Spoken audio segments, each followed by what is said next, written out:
Hello po sa inyong lahat and welcome to my YouTube channel. So for today's video, tayo po ay magluluto ng kare-kare. So for our ingredients, tayo po ay gagamit ng beef tripe, beef cut into cubes, of course peanut butter, rice flour, pechay leaves, eggplant, sitaw, garlic, onion, Atsuete powder, and salt. So una po, papalambutin po natin ang ating karne using a pressure cooker. So lagay lang po natin yung onion and salt. So ipipressure lang po natin siya for about 30 minutes hanggang sa lumambot po yung ating mga karne. So ayan, tapos na po natin siyang i-pressure. So isa-set aside na po natin ang ating mga karne.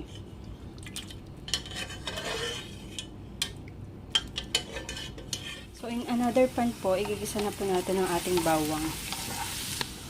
The next is yung onion.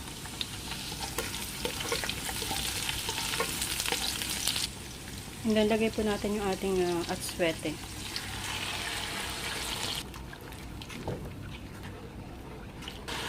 So, kapag nagisa na po natin ang ating atsuete, lagay na po natin yung ating sineparate na karne.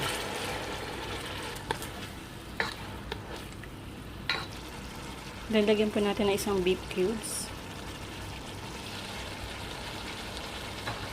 So after po nyan, lagay na po natin yung pinagkuluan natin kanina ng karne.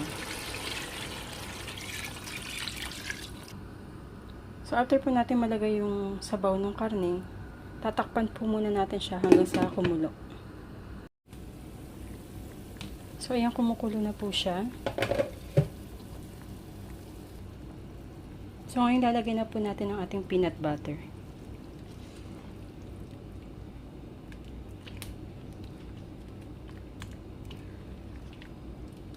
So, ayan, nalagay na po natin ang ating peanut butter. Hahaluin lang po natin siya hanggang properly mag-blend yung ating peanut dun sa ating pong sabaw.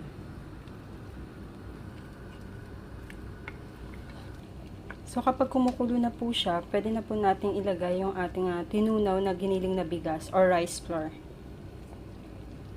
Siya po yung magpapalapot sa ating kare-kare at magbibigay po siya ng mas masarap pa na lasa sa ating ulam. So, ayan, medyo lumapot na po siya. Hahaluin lang po natin. Palalaputin lang po natin siya ng konti, then ilalagay na po natin ang ating mga gulay. So, ayan, since malapot na po siya, pwede na po natin ilagay ang ating mga gulay.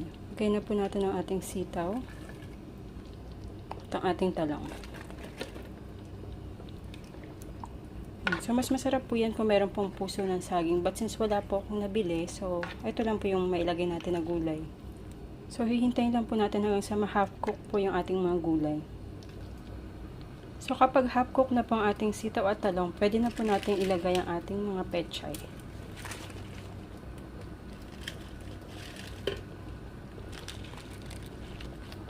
So, ayan, lulutuin lang po natin ng konti ang ating mga gulay, then pwede na po natin patayin ang ating apoy. So, ayan, ready na po ang ating napakasarap na kare-kare.